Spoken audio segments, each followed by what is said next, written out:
कल साद बिन माज का इंतकाल हो गया। नबी करीम उनके खेमे में दाखिल हुए जहां उनकी मैयत मुबारक पड़ी थी, तो हुजूर एक कदम यहां रखते, थोड़ा हटा कर रखते। ये भी लोग हैं दुनिया से जा रहे हैं, ये भी हैं जो दुनिया छोड़ रहे हैं। इन अल्लाह मर्तबा क्या है? हुजूर एक कदम मुबारक यहां रखते, एक जरा हटा के रखते। हुजूर इसकी क्या वजह है?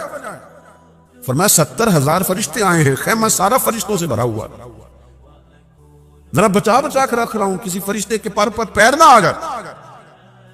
और जनाजा उठा तो हुजूर फरमाने लगे, साद बिन माज के विसाल से, इनके शहादत से अल्लाह का अर्श हिल गया है, उससे वजद आ गया है, इतना बड़ा शख्स।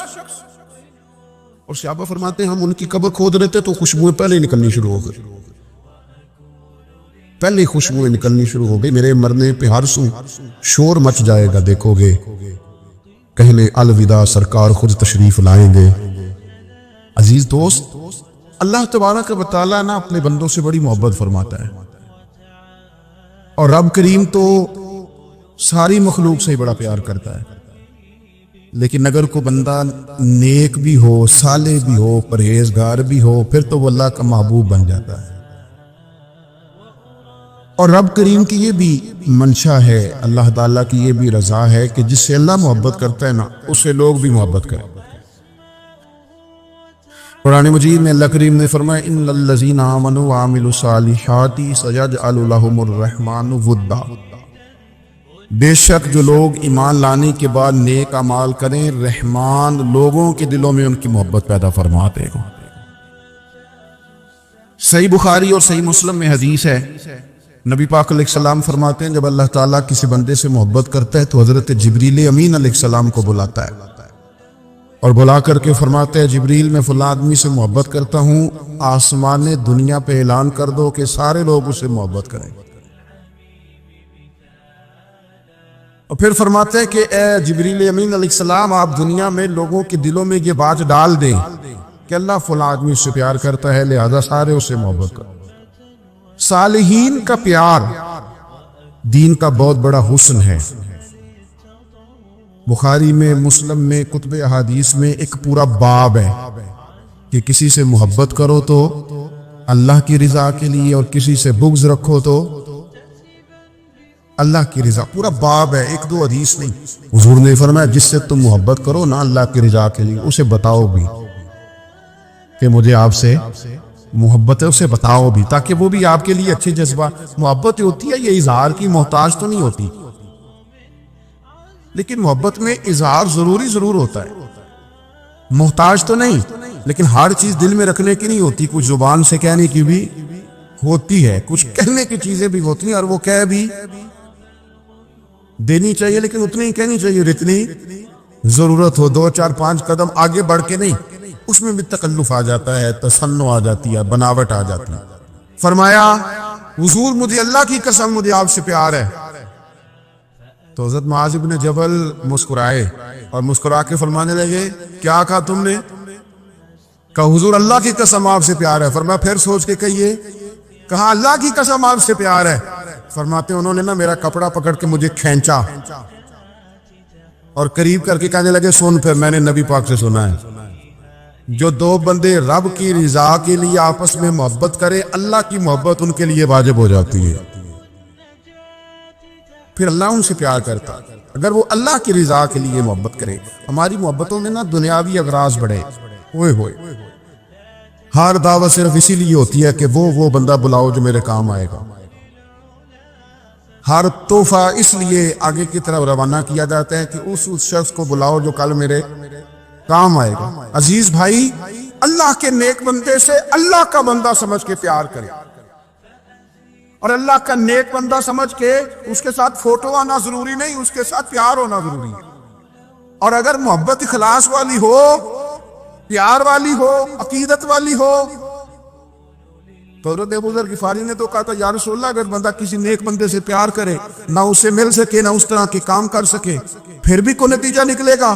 तो हुजूर ने फरमाया प्यार खालिस करे, अल्लाह क़यामत के दिन दोनों को जमा फरमा देगा। जो जिससे मोहब्बत करेगा सुबह कयामत उसी के साथ होगा। शायद इसीलिए किसी पंजाबी के शायर ने कहा था कि असा जे हाँ गुनाहियां दा जदों अमालनामा फरोल होवे, जर्रे जर्रे ने सामने आ जाना है, जो जो मुंह थी बोलिया बोल होवे, असा भी कोल हुजूर दे बैठ रहना है, लख अमल तरकड़ी तोल होवे, ओदो कोलों की रब ने हिसाब लेना जेड़ा बैठा ही मुहम्मद दे कोल हो। तो अल्लाह के बंदों से अल्लाह की रिजा के लिए प्यार करें, उसमें लिल्लाहियत पाई जाए, लिल्लाहियत लिल्लाहियत हो उसमें, उसमें कोई और ना हो, बंदा हो और अल्लाह की रिजा हो, यानी दरमियान में रब हो और तीसरा वो शख्स हो। रज़ाए इलाही जब मकसूद हो फिर शिकवे भी पैदा नहीं होते, फिर शिकायतें भी पैदा नहीं होती, फिर अपनी मर्जी के बंदा जुमले भी नहीं बयान करता, फिर किसी जगह कोई तकल्लुफ भी उसमें नहीं पाया जाता। तो खालिसतन वजहिल्लाह ताला आप अल्लाह के बंदों से मोहब्बत करें और खास उनके लिए जज्बात पैदा करें। आपकी तबीयत में खास जज्बा हो, खास शौक हो, किसी प्रोपोगेट करने वाले के किसी प्रोपोगंडे का शिकार ना हो। आपकी तबीयत हो तभी मिलान हो, जौक हो। हजरत हरम बिन हयान ताबी फरमाते हैं, जब मैंने ये हदीस सुनी ना कि नबी पाक अलैहिस्सलाम ने फरमाया है कि हजरत अवैसे करनी उनकी दुआ की बरकत से अल्लाह मेरी उम्मत के लोगों की बख्शिश करेगा, और जब मैंने ये सुना कि हजरत मौला अली जैसे लोग, हजरत उमर फारूक जैसे लोगों को जुब्बा दे के भेजा गया और हुजूर ने भेज के कहा है कि अब ऐसे कहना मेरी उम्मत के लिए दुआ करे, तो फरमाते मेरे सीने में लौ लग गई कि मैं हजरत अवैस करनी से मिलूं। मेरी तबीयत लग गई, मेरा शौक आ गया कि मैं ख्वाजा अवैस करनी रज़ी अल्लाह ताला अन्हु से मिलूं। मैं निकल पड़ा, अल्लाह के बंदे के लिए निकला। हजरत हरम बिन हयान कहते हैं, इसको इब्नुल जौजी ने भी लिखा है, दाता गंज बख्श अली अजमेरी ने भी लिखा है। कहते मैं ढूंढने लगा हजरत अवैस करनी को, बड़े शहरों में गया पर वो मिले नहीं। दाता साहब कहते हैं वो हाल वाले आदमी थे, उन पर भी हाल तारी रहता था, असी किसी से कुछ नहीं लगते ते ना कोई साडा दर्दी, वो भी अपनी कैफियत में रहते थे। दाता साहब ने लिखा है, जब दुनिया हंसती थी हजरत अवैस करनी रोया करते, जब लोग रोते थे तो वो हंसते थे। वो सादा ग़िज़ा खाते थे, किसी से कोई लेन देन नहीं, अपने तर्ज कलाम, अपनी जिंदगी। ये लोग भी बड़े शानदार होते हैं। फरमाते हैं कि वो अपने हाल में रहते थे। हजरत हरम बिन हयान कहते हैं, मैंने बड़ी जगह ढूंढा पर मैं जहां जाता लोग कहते हाँ गंदमी रंग वाले, हाँ जिनके चेहरे पर कुछ बर्स के दाग हैं, वो जिनका चेहरा और वजूद बड़ा रोब वाला, वो अवैस करनी। कहते हैं मैं ढूंढता ढूंढता जिस शहर में जाता लोग कहते वो आए थे पर चले गए। वो किसी ने कहा था ना, अवैसियों में बैठ जा, बिलालियों में बैठ जा, सफ़े तो सब बिछी हैं, तो इश्क वालियों में बैठ जा। फरमाते मैं वो सफ़े तलाश करता ढूंढता, न मिले मुझे। बिल आखिर मैं इराक पहुंच गया, नहरे फुरात के किनारे सारी दुनिया से अलहदा होकर वुजू कर रहे थे। कहते मैं पीछे खड़ा हूं, मैंने जाकर अस्सलामु अलैकुम, तो हज़रत अवैस करनी चेहरा उठा के कहने लगे वालेकुम अस्सलाम हरम बिन हयान। तो मैंने कहा हुजूर आप मुझे जानते हैं? फरमाने लगे आरिफ तू रूही मिर रूही का, मेरी रूह तेरी रूह की जानने वाली है। कहते मैंने कहा हुजूर को नसीहत कर दे। तो फरमाने लगे पहली नसीहत तो यह है कि आज के बाद मुझे मिलने ना आना, मैं नहीं पसंद करता, मैं तन्हा रहना चाहता हूँ, मुझे नहीं शोहरत अच्छी लगती, मेरा नहीं दिल करता लोग मेरे पीछे भागे। आज आया है, आज के बाद ना आना, बस छोड़ दे मुझे मेरे हाल पे, मैं अपनी जिंदगी अपने हिसाब के मुताबिक गुजारना चाहता हूं, तू आज के बाद ना आना। और फिर फरमाने लगे अगली नसीहत ये है कि जो रब ने तुझे दे दिया है ना उस पर राजी हो जा, अगर उस पर राजी नहीं होगा तो तू तकलीफ में रहेगा। फरमाते मैंने फिर कहा मेरे लिए दुआ कर दे, तो उन्होंने हाथ उठाए, कहने लगे या अल्लाह मेरी और इसकी जन्नत में मुलाकात करा देना। उन्होंने चेहरे पे हाथ फेरे और फरमाने लगे अब तू जा, मैं कोशिश करूंगा तुझे दुआओं में याद रखूं, तू भी कोशिश करना मुझे दुआ में याद रखना। फरमाते ये कहते कहते ना वो रास्ता बदल गए और गली का कोना वो जब मुड़े तो फिर मैं ढूंढता रहा, दोबारा जिंदगी भर मिले नहीं, लेकिन मेरा प्यार सच्चा था। वो मुझे वैसे तो नहीं मिले पर ख्वाब में कई दफा मिल जाते और ख्वाब मेरी विच भी आया बाही ते मैं फिर ਉਹਦੇ गल विच पा लिया बावां ते डर दी मारी अख भी ना खोला किते फिर विछड़ ना जावां। फरमाते मुझे मोहब्बत हो गई, ख्वाब में ज़ियारत हो जाए। अब होता ये है कि हमारे जमाने में कुछ लोग तो बेचारे वैसे ही बड़े बात चीजों से आवाज़ान हैं,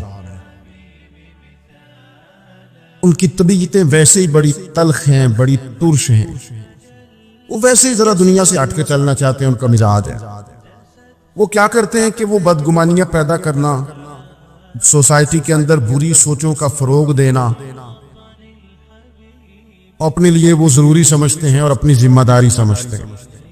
मैं अक्सर ये मिसाल दिया करता हूं कि मोहब्बत भी अगर हम पैदा करना चाहें तो पैदा हो सकती है और किसी की अदावत पैदा करना चाहें तो वो काम भी हो जाता है।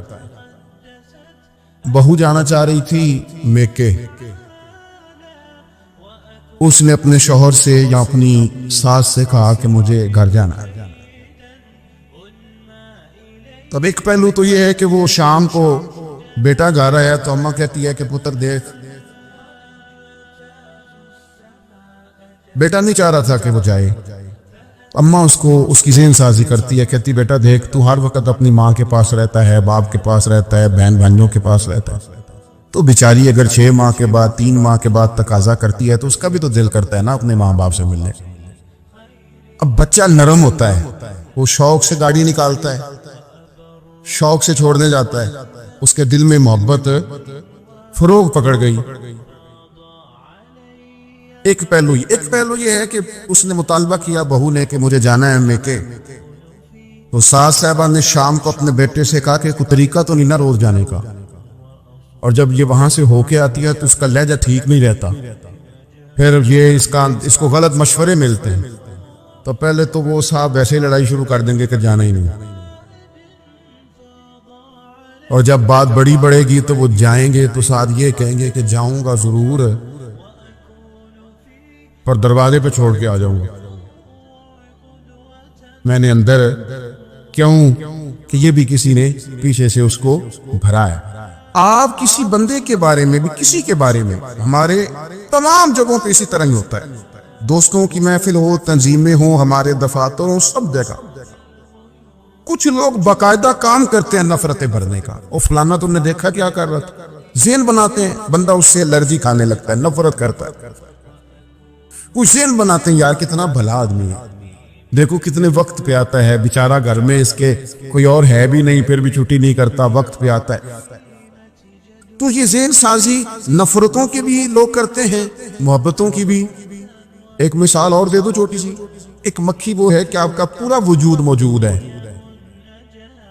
पर वो वहां बैठेगी जहां पीप है जिस्म में, बाकी किसी जगह नहीं। उसका मिजाज है गलाजत वाली जगह पे बैठ, मिजाज है, उसने ढूंढ गई किसी गलत बात पे, साथ ही गलत तबीयत है उसकी। मानते नहीं बहुत सारे लोग पर गीबत के कायल होते हैं, ज़हन में फतूर होता है, बैठना ही गलत जगह पे, हालांकि बाकी सारा जिस्म मौजूद है।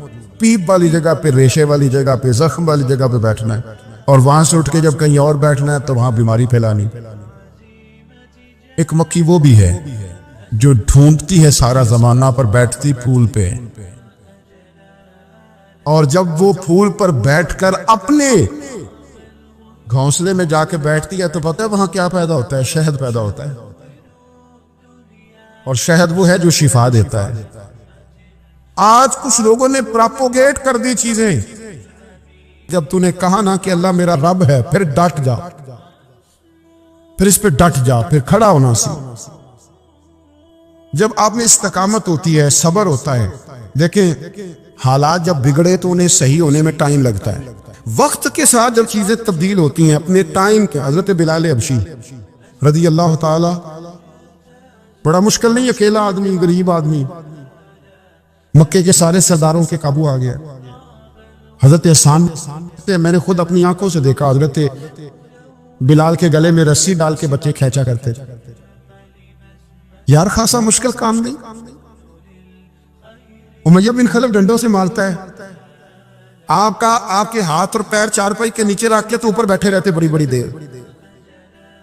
बड़ी तकलीफ नहीं, बड़ी अजियत नहीं, लेकिन हजरत बिलाल हबशी फरमाते हैं फिर मैंने वो सारे दुख मिटते देखे।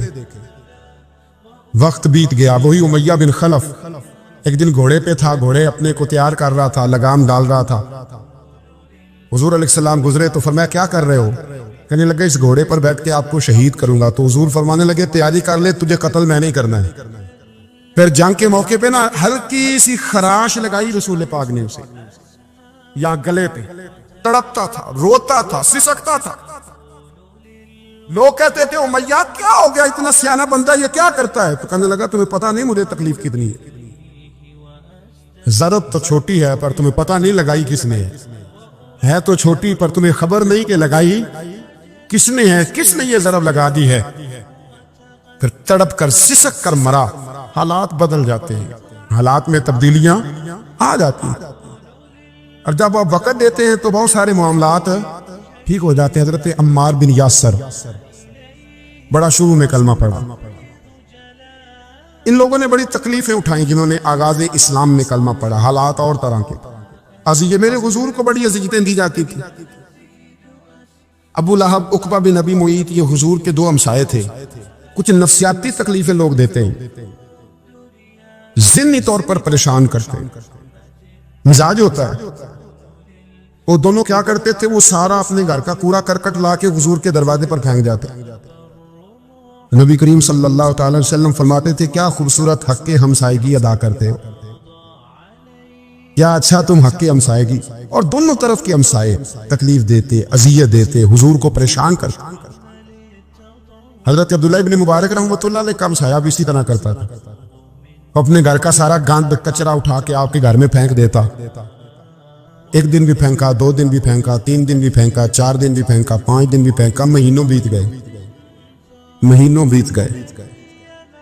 एक दिन कहने लगा मैं रोज कचरा फेंकता हूं। खुद ही कहने लगा आपको तकलीफ नहीं होती? आप फरमाने लगे मैंने एक बर्तन रख दिया, एक झाड़ू रख दिया है। जब तू कचरा फेंकता तो मैं उठा के बाहर फेंक आता हूं। अब तू बंद ना करना, इसलिए कि मुझे आदत हो गई है। अब मैंने अपने टाइम में से ना टाइम उस कचरे को देना शुरू कर दिया है। अब तू बंद ना करना, इसलिए कि मुझे अब इस बात की आदत हो गई। अब मैं रोज उठाता हूं और उठा के जरा बाहर फेंक आता हूं। मैं आदी हो गया हूं तेरी अजियत का, अब मैं तेरी तकलीफ का।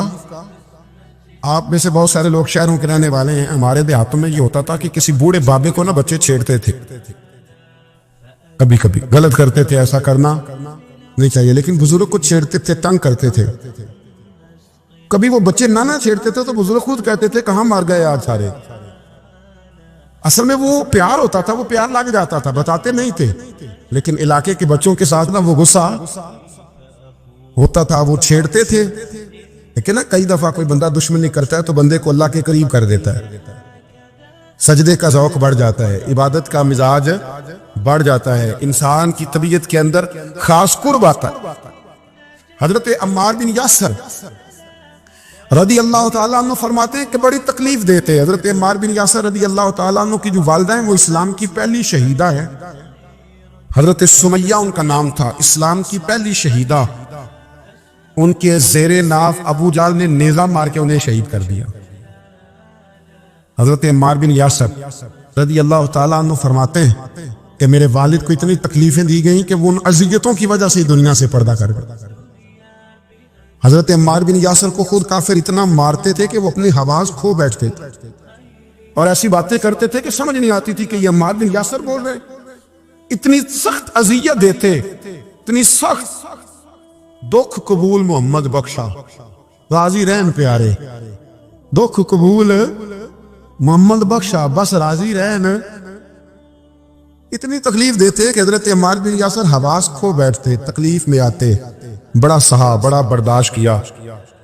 एक दिन मेरे रसूल पाक तशरीफ लाए और हुजूर ने कहा ओ आले यासर मैं तुम्हें मुबारक देने आया हूं, रब करीम ने तुम्हारे लिए जन्नत में मकान बना दिए हैं।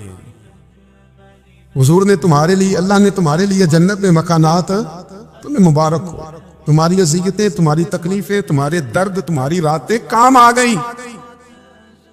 मालिक ने तुम्हारे लिए मकानात बना दिए हैं, हालात ठीक कर दिए हैं, तबीयतों में बेहतरी आ गई है।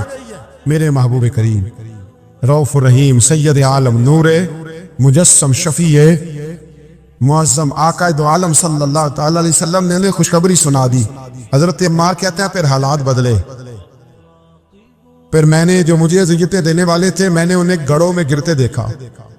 आप फरमाते हैं अबू जाल की लाश उठाने वाला भी बदर में कोई मौजूद न था, और अबू लहब जो मुझे तकलीफें देता था वो मक्के के चौक में मरा हुआ पड़ा था, पर कोई उसके करीब जाने वाला भी मौजूद न था, कोई नहीं था। आप फरमाते हैं वो हालात हजरत अम्मार का अपना क्या हाल हुआ। हजरत खालिद बिन वलीद रज़ी अल्लाह तआला अन्हु बड़े बहादुर हैं। हुजूर ने फरमाया ये अल्लाह की तलवार है, ये अल्लाह की, बड़े बहादुर थे, बड़े शेर दिल थे। फरमाते हैं कभी माजरत नहीं करनी पड़ी, कभी झुकना नहीं पड़ा, कभी किसी की मिन्नत नहीं की। अल्लाह ने ताकत इतनी अता फरमाई थी, हिम्मत हौसला सब्र इस्तकामत इतना दिया, कभी किसी जगह पुश्त नहीं लगी। लेकिन फरमाते किसी वजह से ना एक दिन मेरा अम्मार बिन यासिर के साथ किसी बात पे इख्तलाफ राय हो गया, झगड़ा हो गया। तवज्जो है मेरी बात पर। फरमाते हैं झगड़ा हो गया, हमारा पता हाल क्या है, हमारा ये हाल होता है कि हमारा झगड़ा हो जाए तो खैर है, लेकिन अगर पड़ोसी के बच्चे लड़ पड़े तो हम कहते हैं इसकी रोजी पाक नहीं, इसकी तरबियत ठीक नहीं। हमारा भाइयों से रट्टा हो जाए तो मामला और है, किसी का हो जाए तो मामला और है। मैं बीमार हो जाऊं तो आजमाइश है, और सामने वाला बीमार हो जाए तो सजा है। फिर क्या है, बल्कि पंजाबी कहने ने कीतियां नु फड़िया है, यही कह देते। पर मैं बीमार हो जाऊं तो आजमाइश आ जाएगी अल्लाह की तरफ से। ऐसा ना करे, हमारा फतवा अपने हक में और होता है, सामने वाले के मामले में और होता है। हज़रत अम्मार बिन यासिर की बात कर रहा था, जनाब अम्मार बिन यासिर रज़ी अल्लाह ताला अन्हु। हज़रत अम्मार बिन यासिर कहते हैं हज़रत खालिद बिन वलीद के साथ, जनाब खालिद बिन वलीद कहते हैं मेरी उनके साथ ना किसी बात में इख्तलाफ राय हो गया। तो मैं अब दलेर आदमी था, शेर आदमी था, कभी झुका नहीं था, कभी कोई मामला नहीं हुआ था, कभी कोई ऐसी बात नहीं हुई थी। आप फरमाते हैं जब राय का इख्तलाफ हो गया ना, बात जरा आगे बढ़ गई तो नबी करीम सल्लल्लाहु अलैहि वसल्लम तक बात पहुंची, तो मेरा ये ख्याल था कि हुजूर मेरी भी सुनेंगे, अम्मार बिन यासिर की भी सुनेंगे, फिर हुजूर कोई फैसला करेंगे, पर कुर्बान जाऊं। वक्त बदल गया ना, अब बहुत बड़े चौधरी हैं, बड़े सरदार हैं, बड़े सिपह सालार हैं हजरत खालिद बिन वलीद, पर वक्त बदल गया। तो हजरत खालिद बिन वलीद कहते हैं जब मैंने नबी करीम की बारगाह में बात तर्ज की, हुजूर तक बात पहुंची, तो मेरे मुस्तफ़ा ने मोटी सी बात इरशाद फरमाई। रसूल करीम फरमाने लगे भाई बात मुख्तसर सी है, जिसने अम्मार को राजी कर लिया उसने मुझे राजी कर लिया, और जिसने इसे नाराज किया उसने मुझे नाराज किया। फरमाते हैं बस मेरी कीमत पड़ गई, मेरा कद ऊंचा हो गया। हजरत खालिद बिन वलीद कहते हैं मैंने भी कहा अब बात क्या करनी है, अब तो गुजारिश ही करनी है, अब मुद्दा क्या सुनाना है, अब तो बात करनी है। फरमाते मैं आगे बढ़ा, और जैसे भी हुआ मैंने हजरत अम्मार बिन यासिर को राजी किया। हजरत अम्मार कहते हैं एक वक्त वो था और एक वक्त ये है, जब दोनों वक्तों को देखता हूं तो कहता हूं अल्हम्दुलिल्लाह रब्बिल आलमीन। ये सारी तारीफें उस रब के लिए हैं जो तमाम जहानों को पालने वाला। वक्त दे, मामलात को टाइम दे। आप देखें अल्लाह तबारक व तआला बड़ा करीम है, हमें वक्त देना चाहिए। हजरत सय्यदना आसिम बिन साबित बिन कैस बुखारी में भी मौजूद है, और भी बहुत सारी कुतुब में यह रवायत मौजूद है। हजरत आसिम बिन साबित बिन कैस रज़ी अल्लाह तआला अन्हु, आपने ना जंगे ओहद में बड़ी दलेरी के साथ आप लड़े थे। दो लोगों को आपने कत्ल किया था, मुसाफे और हारिस को। इनकी वालिदा सलाफा बिनते साद, सलाफा बिनते साद बड़ी मालदार औरत थी, बड़ी तेज थी। उसने कसम खाई थी कि मेरे दो बेटे चूंकि हजरत आसिम बिन साबित ने कत्ल कर दिए, उसने कसम खाई थी कि मैं ना माज़अल्लाह इन्हें कत्ल कराऊंगी और इनकी गर्दन उतरवाऊंगी और इनकी खोपड़ी में शराब भर के पीऊंगी। जुमले बोलने वाले कई दफा बड़ा ही बोल जाते। हजरत आसिम बिन साबित बिन कैस रज़ी अल्लाह ताला, सलाफा बिन साद कहने लगी कि मेरे बेटे चूंकि इन्होंने कत्ल किए तो 100 ऊंट दूंगी जो इन्हें शहीद करेगा, और फिर मैं माज़अल्लाह इनकी गर्दन उतरवा के खोपड़ी के अंदर शराब भर के पीऊंगी। हजरत आसिम बिन साबित बड़े बहादुर थे, काबू ना आ सके, काफिरों ने एक चाल चली कि मदीने से कुछ मुबल्लिग मांगे तबलीग करने के लिए। बतौर मुबल्लिग को मांगा, लेकिन रस्ते में बददयानती की, झूठ बोला, जुल्म किया, उन्हें गिरफ्तार किया और गिरफ्तार करके माज़ अल्लाह ताला उन्हें बेचना चाहा। हजरत आसिम बिन साबित कहने लगे, मैं मैदान का आदमी हूं, मैं कैद होने से लड़ाई करने को बेहतर समझता हूं। मैं कुफार का कैदी होने से शहीद होने को फजीलत दूंगा। तलवार निकाल ली, लेज़े निकाल लिए, लड़ने लगे। अब अकेला आदमी और सामने दर्जनों बीसियों लड़ने वाले। सबका रुख जब उन्हीं की तरफ हुआ तो हज़रत आसिम बिन साबित बिन कैस रज़ी अल्लाह ताला अन्हु समझने लगे अब शहीद हो जाऊंगा। तो आपने एक दुआ मांगी, कहने लगे, ऐ अल्लाह मेरे बदन की हिफाजत करना, ऐ अल्लाह मेरे वजूद की हिफाजत करना। गोया मेरी लाश की ये बेहुरमती ना करे, अल्लाह हिफाजत करना। शहीद कर दिए गए। जैसे ही आप शहीद हुए तो अब वहां तो मन्नत ये थी ना, माज़अल्लाह के गला काटेंगे और माज़अल्लाह खोपड़ी में शराब पिएंगे। उन्होंने दुआ कर दी, या अल्लाह हिफाजत करना। आप सब भी दुआ करें, या अल्लाह हमारी हिफाजत फरमा, ऐ अल्लाह दुनिया में भी हिफाजत फरमा, कब्र में भी हिफाजत फरमा, हासिदों से, शरीरों से, मुफसिदों से, ऐ अल्लाह हिफाजत करना। ये दुआ फरमाई। जब आप शहीद कर दिए गए ना, लाश मुबारक करीब थी, तो काफिर गर्दन काटने के लिए आगे बढ़े तो सैकड़ों की तादाद में शहद की मक्खियां आ गई। उन्होंने घेरा डाल लिया सारे वजूद को। अब कितनी को मक्खियां उड़ाएं? एक को उड़ाते हैं 10 और आ जाती हैं, 2 को उड़ाते हैं 10 और। उनका ख्याल था शायद वजूद काटने आएंगे। वो चले गए, कहने लगे शाम को जब मक्खियां चली जाएंगी तो दोबारा आएंगे। लेकिन जब मक्खियां उड़ी तो उन्होंने वजूद को छुआ भी नहीं था। उन्होंने वजूद की हिफाजत की, दुआ मांगी थी, ऐ अल्लाह इनसे मेरी हिफाजत फरमा, मुझे साबित कदम रख। मक्खियों ने वजूद को छुआ भी नहीं। और जब रात हुई तो ना बादल थे, ना पानी था, ना हवा थी, लेकिन अल्लाह ने पानी भेजा, बारिश आई और हज़रत आसिम बिन साबित की लाश को बहा के ले गई। वजूद बहा के ले गई। सवेरे ढूंढते रहे पर उनका वजूद किसी को मिला। बाद मरण दे मुखड़ा मेरा हो जावे जे ताजा। फिर समझ लेना महबूब मेरे ने आन पड़े है जनाजा। फिर समझ लेना महबूब मेरे ने आन पड़े है। और एक शेर पढ़ना तू चला के गोलड़ा का, कई दफा पढ़ता हूं, आज फिर ना कह दूं। कहने लगे बेकदरा को कदर न जाती, कीती खूब तसल्ली हूं, दुनियादार पुजारी जरदे कुत्तियां दे गल टल्ली हूं। बुक बुक रोशन अखियां तक्यो वेख हवेली कल्ली हूं, कूच नसीर असां जदों कीती पै जानी तरथल्ली हूं।